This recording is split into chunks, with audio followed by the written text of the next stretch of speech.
आज का बाइबल का वचन यिर्मयाह का ग्रंथ अध्याय 2 वचन 1 और 3, 1 से 3, 7 से 8, 12 से 13। और आज का सुसमाचार सन्मति के अनुसार अध्याय 13 वचन 10 से 17। यिर्मयाह का ग्रंथ अध्याय 2 वचन 1 से 3, 7 से 8, 12 और 13। प्रभु की वाणी यह कहते हुए सुनाई दी, जाओ और यरूशलेम को यह संदेश सुनाओ। प्रभु यह कहता है, मुझे तेरी जवानी की भक्ति याद है, जब तुम मुझे नववधू की तरह प्यार करती थी।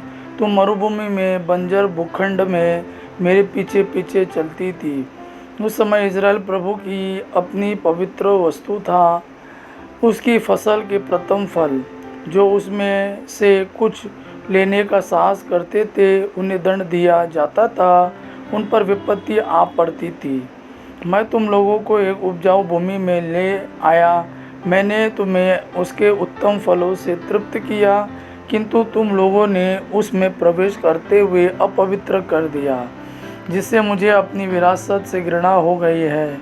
याजकों को प्रभु की कोई चिंता नहीं थी, संहिता के शास्त्री मेरी कोई परवाह नहीं करते थे। शासक मेरे विरुद्ध विद्रोह करते थे। नबी बाल के नबी बनकर ऐसे देवताओं के अनुयायी हो जाते थे जिनसे कोई लाभ नहीं।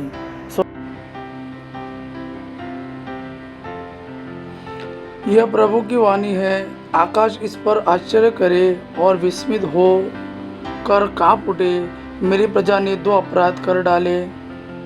उसने मुझे संजीवन जल के स्रोत को त्याग दिया और अपने लिए एक ऐसे कुंड बनाए जिनमें दरारें हैं और जिनमें पानी नहीं ठहरता। आज का सुसमाचार सन्मति के अनुसार अध्याय 13 वचन 10 से 17। शिष्यों ने आकर यीशु से कहा, आप क्यों लोगों को दृष्टांतों में शिक्षा देते हैं? उन्होंने उत्तर दिया, यह इसलिए है कि स्वर्ग राज्य का भेद जानने का वरदान तुम्हें दिया गया है, उन लोगों का नहीं।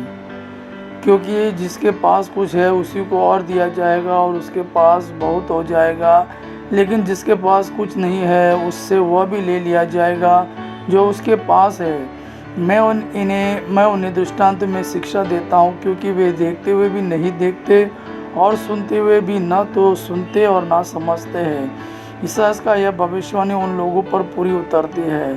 तुम सुनते रहोगे परंतु नहीं समझोगे,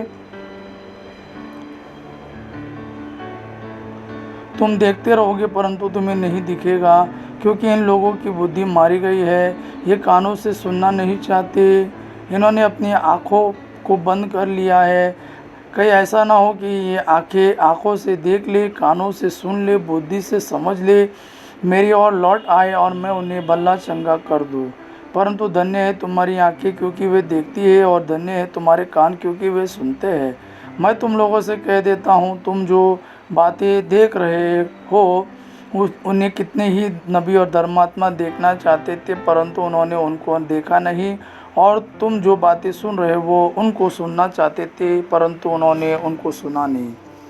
यह प्रभु का वाणी है। प्रभु को धन्यवाद। आबा पिता की महिमा और पुत्र यीशु का प्रेम आप पर सदा सर्वदा बना रहे। आमीन।